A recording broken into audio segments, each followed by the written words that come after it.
What do you do if you're stopped for a DUI on St. Patrick's Day? Well, my name is Goldman. I'm the director and founder of Goldman and Associates. Our firm has a primary focus on family law issues here in Michigan, and today we're going to continue our video series designed to educate and inform the public, so please subscribe to our channel.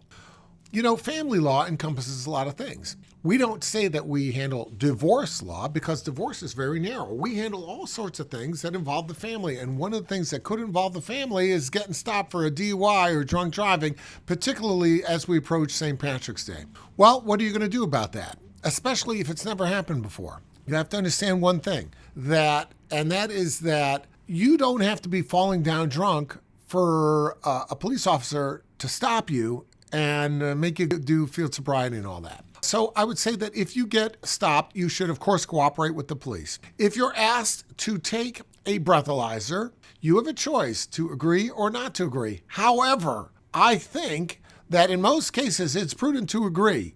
Part of having a driver's license is implied consent to a breathalyzer should the police officer think that it's necessary. And if you don't agree to a breathalyzer, if you refuse, it's not really going to help you. All they're going to do is get a warrant to draw your blood and get a blood alcohol test that way. However, the refusal to consent to a breath test could result in license sanctions being taken against your driver's license. There'd be a hearing and you could be suspended. So let's not do that. Cooperate, take the breathalyzer.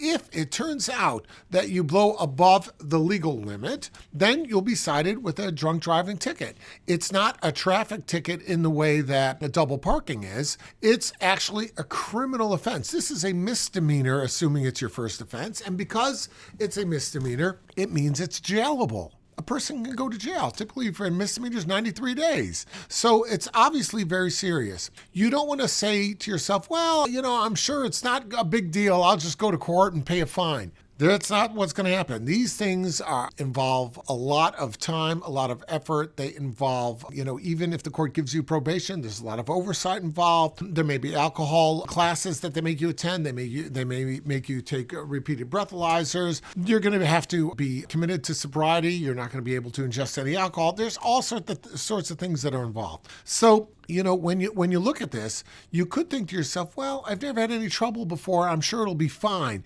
But like any serious thing in life, it usually doesn't get better by neglect. So when you have a situation like this, because it's jailable, because there's going to be points on your driver's license, because it could affect and impact your insurance, because it could involve paying probation oversight fees and penalties and all sorts of things that maybe you don't anticipate because you've never been through this before, you should immediately contact us or contact your lawyer. And you should, at that point, say what happened, produce the ticket that you got. Your lawyer at that point is going to request everything from the court, all the dash cam, whatever they have to show this, and there's going to be investigation done. First investigation your lawyer is going to want to do is figure out why'd they stop you in the first place? I mean, if they want to say, well, he came out of a bar at 2:15, so we stopped him because we figured he was drunk. It's a very serious question whether or not that's probable cause to stop someone. Yeah, probable cause to believe a crime has been committed. The coming out of a bar is not a crime.